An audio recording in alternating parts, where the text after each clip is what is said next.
umur udah mau kalau saya udah mau 50 lah. Mau ngapain gitu. Jadi lebih santai, lebih insya Allah lebih tenang lah.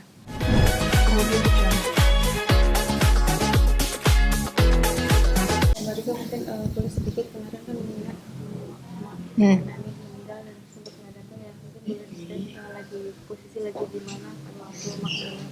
Waktu itu saya sedang ada tugas ke Belanda dan ke Paris sebagai Duta Arsip Nasional Republik Indonesia.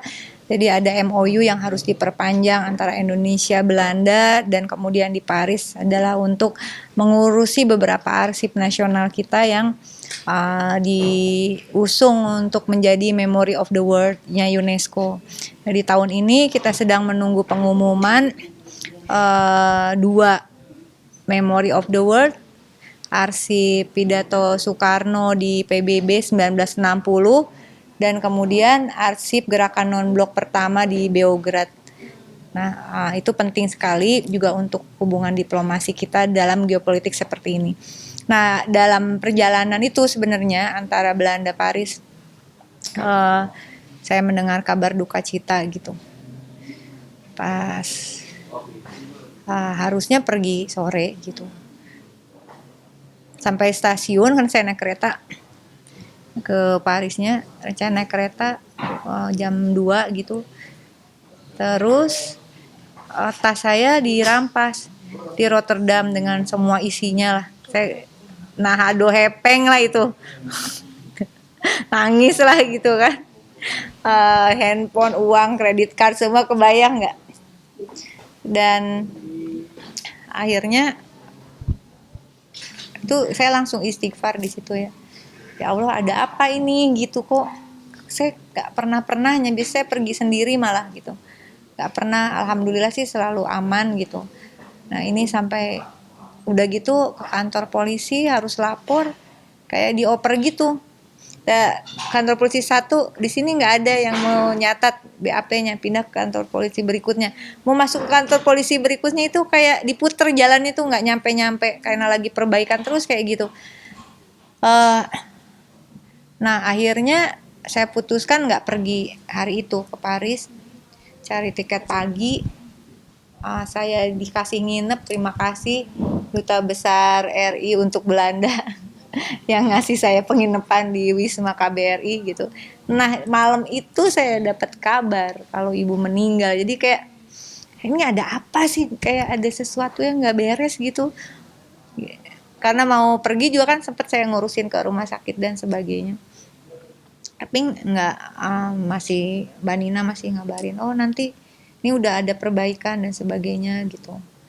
Udah di ventilatornya udah dicopot, mau pernapasannya mau ganti lewat apa gitu, kayak gitulah. Ya gitu. Terus ketemu dengan beliau pas persiapan mau ke rumah sakit itu kan pas Enggak, aku nggak sempet ketemu di rumah. Kita bareng-bareng untuk apa ya, dampingin ibu. Saya nggak bisa sering datang, tapi kita juga sama-sama gantian lah untuk termasuk ke akupuntur dan sebagainya. Ke tempat ketemu kan udah yang membuat saya sedih itu kan ibu kehilangan memori banyak ya. Kehilangan memori banyak, jadi itu saya dan Cahya juga kayak saya bersahabat sama Cahya juga sama Mbak Nina, ngerasa ibu udah ya nggak kenal, tapi kadang-kadang anehnya kalau sama saya masih ingat gitu, Neng gitu, nyubit kan, ngambil nyubit gitu. Ya lucu dan ya ya udah gitulah. Berarti kejadian kemarin bisa dikatakan salah satu firasat Tete sendiri ya, Tete? Ya tanda kali ya, tanda sampai nggak mau pergi itu sebenarnya juga antara pergi nggak ya, ini pergi nggak gitu. Terus mau pergi, baru pergi mau naik pesawat dikabarin anak panas dua-duanya. Tapi kan ini pekerjaan yang sudah terlanjur di arrange jauh-jauh hari dan cukup penting lah kalau menurut saya. Cukup penting nih, saya harus tetap jalan gitu. Kenangan-kenangan termanis apa sih Teh yang ya bisa dilupain, apalagi ketika bulan puasa gitu kan, nggak sih sama emak, bulan puasa bareng emak? Gimana ya? banyak banget sebenarnya.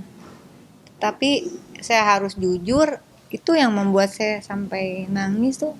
Sebenarnya saya juga kehilangan banyak memori tentang tentang emak ya. Ketika saya mengalami perceraian itu, saya banyak kehilangan, memasuki fase yang sulit, dan itu banyak memori yang hilang tentang orang-orang dekat saya, tentang teman-teman saya. Itu butuh waktu cukup panjang untuk saya bisa kembali, dan saya hanya tersisa kenangan-kenangan yang pada saat setelah perceraian itu masih ada. Jadi kayak emak datang ke sini, terus ajak tiduran siang sambil dia nunggu jadwal syuting di Persari deket dari sini. Dia kayak mau apa ya, menguatkan saya kayak gitulah. Atau dia nanti, aku hari ini ada syuting di sini, kamu kerja nggak gitu, kamu datang dong tengokin gitu, datang kayak gitu aja. Berarti teteh sering curhat ya ke emak juga ini. Kayaknya nggak perlu curhat deh, mak udah mah tuh kayak tau lah, karena juga pengalaman hidupnya udah luar biasa ya. Artinya memang sudah seperti anak dan ibu Mm-mm. pada umumnya gitu ya. Iya, Bukan kayak kerja gitu gitu. 7 tahun tuh cukup lama ya hidup di dalam set dengan, ya dia emak gue gitu. Emak aku yang luar biasa lah. Mungkin itu juga menjadikan sampai pada akhirnya mengeluarkan lagu ini juga orang-orang terdekat juga tadi sempat dibilang Ya. meninggal, itu mungkin salah satu. Ini tadinya juga saya nggak berani untuk mengeluarkan meskipun udah jadi. Ada beberapa video klip saya udah jadi sebenarnya, tapi nggak pernah saya publish gitu.